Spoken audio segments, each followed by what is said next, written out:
Hello, it's Sarah Jane Mee on the Sky News Daily today. Coming up, why is the UK buying nuclear-carrying fighter jets? Sir Keir Starmer announced to his NATO allies that the UK is buying new jets. The F-35 stealth jets, which can carry nuclear warheads. It's a sign of the government's increasing defence spending, and it's been called the most significant strengthening of the country's nuclear capability in a generation. So what exactly can these jets do, and will they help prepare the country for the challenges that lie ahead?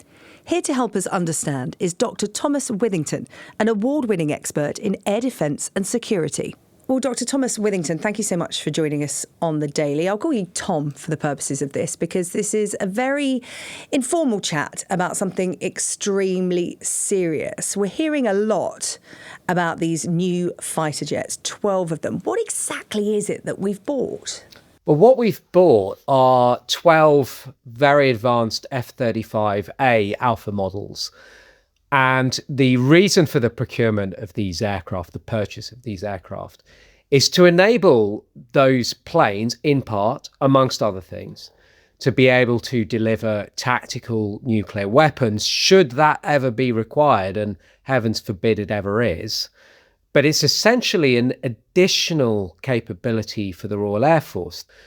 But having this additional capability is very interesting because it takes the RAF back to a capability that it maintained until the immediate years following the Cold War. It was a force that really, since the intervening years after the end of the Second World War, up until the end of the Cold War, a few years beyond that, was able to deliver nuclear weapons from the air.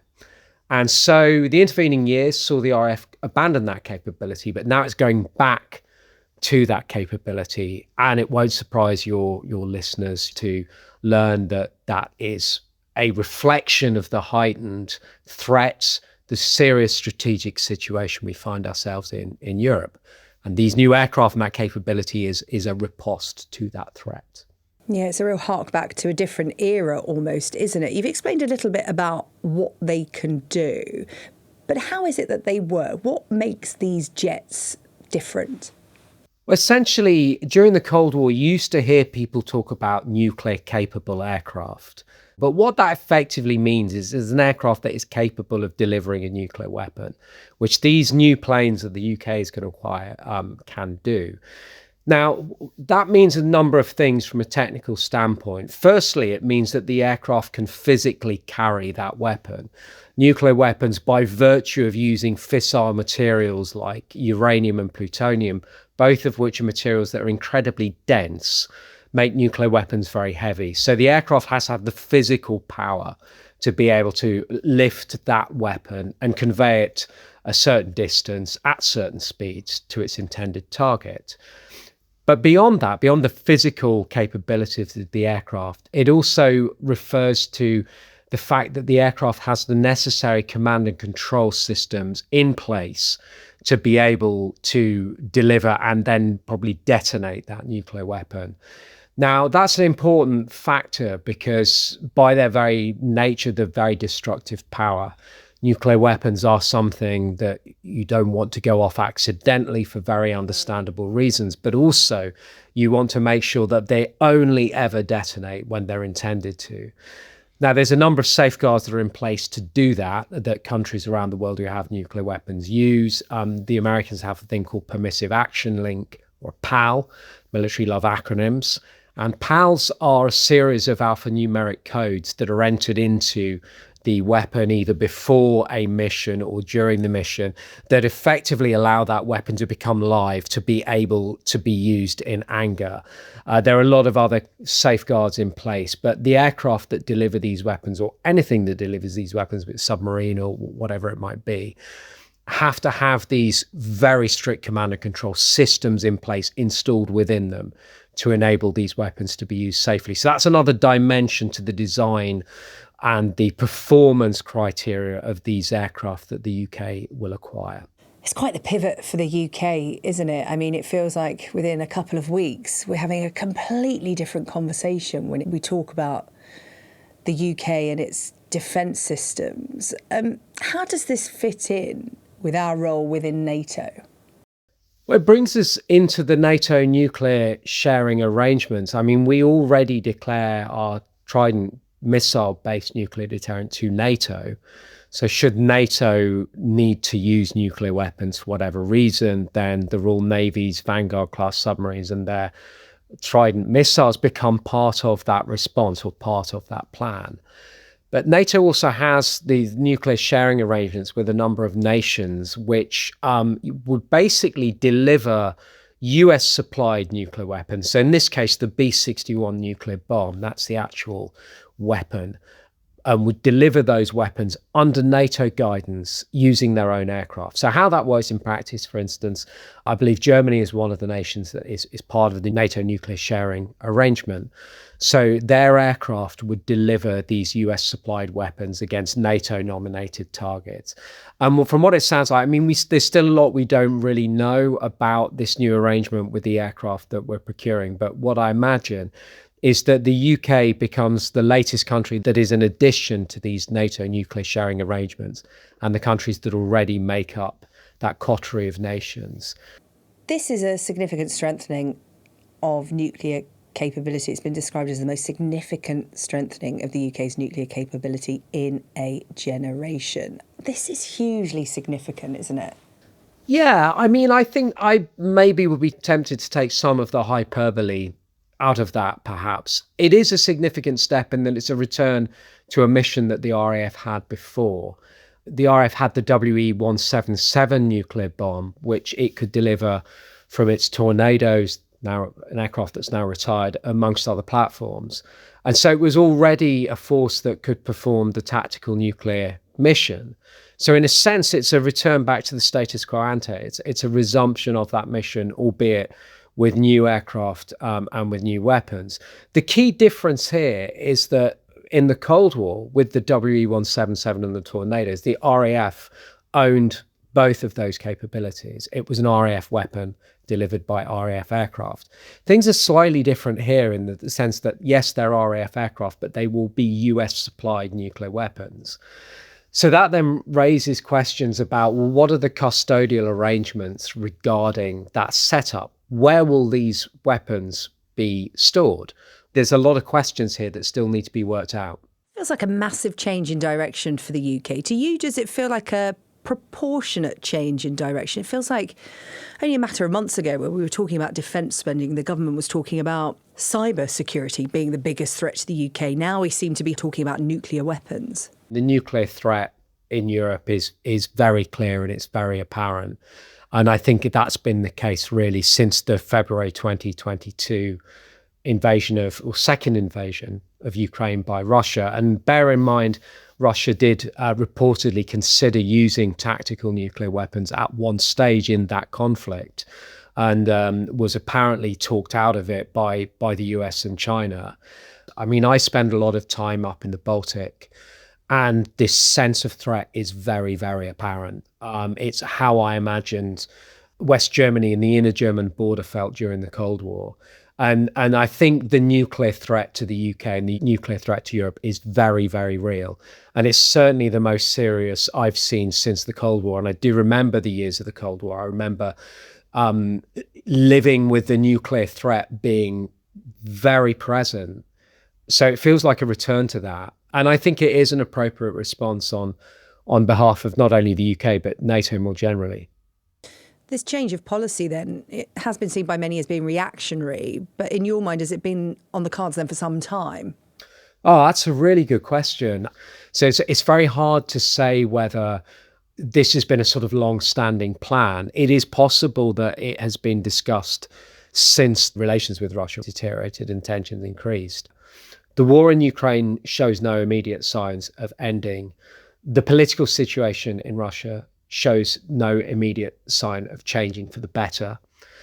And therefore, you have to be credible regarding your adversary, in this case, Russia, to sort of send the message that as NATO, we're deadly serious and we're prepared to have all the capabilities we need, including the ultimate capability, which is nuclear weapons, to deter any further aggression by Russia against the NATO area. And NATO is a defensive alliance at the end of the day. So I think from that perspective, it made sense. Yeah, it's worth talking about Donald Trump and his feelings about European contributions to NATO. There is the feeling that the need to keep the US president on side has prompted allies to agree to an increase in defence spending and national resilience to a new target of 5%, which Donald Trump has long talked about, 5% of GDP by 2035. How do you think this will affect the UK's relationship with Donald Trump? I mean, I think what this does indicate is that European nations are very serious about the Russian threat and are very serious about preparing themselves for that with or without US assistance. One of the arguments I often make to people is we hear a lot of one-way traffic, if you like, from the US, that Europe needs to do more to strengthen its defenses. It can't ride on the coattails of the United States. I often push back against this and saying, well, actually, the US is as dependent on European security as we are on the US. It's a complete symbiosis. If you take the US trade with the Baltic alone, it's World War Estonia, for instance, I think 2024, it was worth $1 billion per year. And that trade relationship is protected by European militaries. So the US needs Europe as much as we need the US. But this does show an important signaling of intent that Europe is getting very serious about its defense. And crucially, I think it's interesting, your question concerning Donald Trump, because assuming that this is going to be a US supplied deterrent, they're going to be US supplied aircraft, this does tie in the US into European security. It gives the US a skin in the game, which is very, very important. And it's buying US kit. So, it does show that the Europeans are serious about having a transatlantic security relationship underpinned by things like the F-35 and the supply of these B-61 nuclear weapons. As we've been reflecting, European and UK defence is evolving. Tom, what do you think we could expect when it comes to defence spending over the coming years? I mean, this is being seen as a big pivot today, but looking at the longer term picture, what are your thoughts? 5% is a significant amount of GDP, and it will take some time to get there. One of the things I've been thinking about this for a while is that this will require some difficult decisions. And the reason it will require that is because, firstly, we have in Europe, all of our populations, for understandable reasons, are concerned about all elements of government spending, whether that's health spending, education, whatever it might be. So it's very, very difficult to start saying you're going to increase defense spending at the expense of other things. We're all voters, we're all taxpayers. We like the potholes in our roads being filled in. We like to get a GP appointment. We want our kids going to a good school, and we want our streets safe. They're not negotiable things. They're just as important. And because of that, I think one of the things Europe needs to think about far more is how do we get far more collaborative in our defense procurement? Because the more we work together, the less expensive things become, and is something that I do hope politicians explore in more detail in the coming years. Let's make that 5% really count, and let's make sure it's not done at the expense of all of the other government services that we all depend on at the end of the day. Tom, as we stand today, how ready do you think the UK is for the nuclear risks that we expect the country to face? When you heard the news about the government's procurement of these nuclear carrying fighter jets, how did you assess our readiness?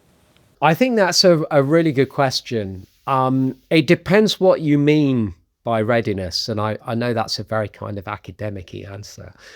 If you mean population resilience, that's a very difficult one. I think we have to be very, very honest with the UK population about how serious the threat is, and it's very serious.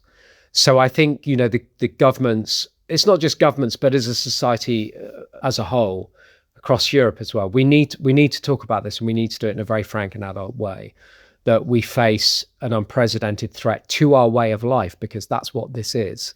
But it also reminds me of back in the Cold War, we had lots of things like civil defense programs, many of which are ridiculed as being, well, if there's going to be a nuclear war, realistically, what can you do to protect yourself? You may not remember this, but I remember reading documents, but there's one called Protect and Survive that sort of told you if nuclear war is going to looks likely, whitewash your windows because it will reflect heat blast, and hide under the table with loads of cushions on top of you and you'll have a good chance of survival. I mean, you know, this was not World War II. I mean, this would be nuclear war, and your chance of survival would probably be quite slim.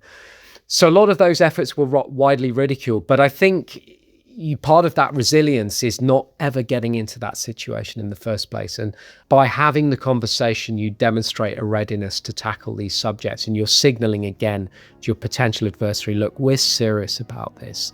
And hopefully that gives your adversaries second thoughts and time to pause to say, well, yeah, let's avoid this too. And by having that as the basis of the discussion, hopefully you start to have a more productive conversation about easing tensions across the board. Tom, thank you. A really thoughtful, insightful and sobering conversation. Thank you so much for your time on The Daily. Really appreciate it. And that's it for today. The Sky News Daily will be back again tomorrow.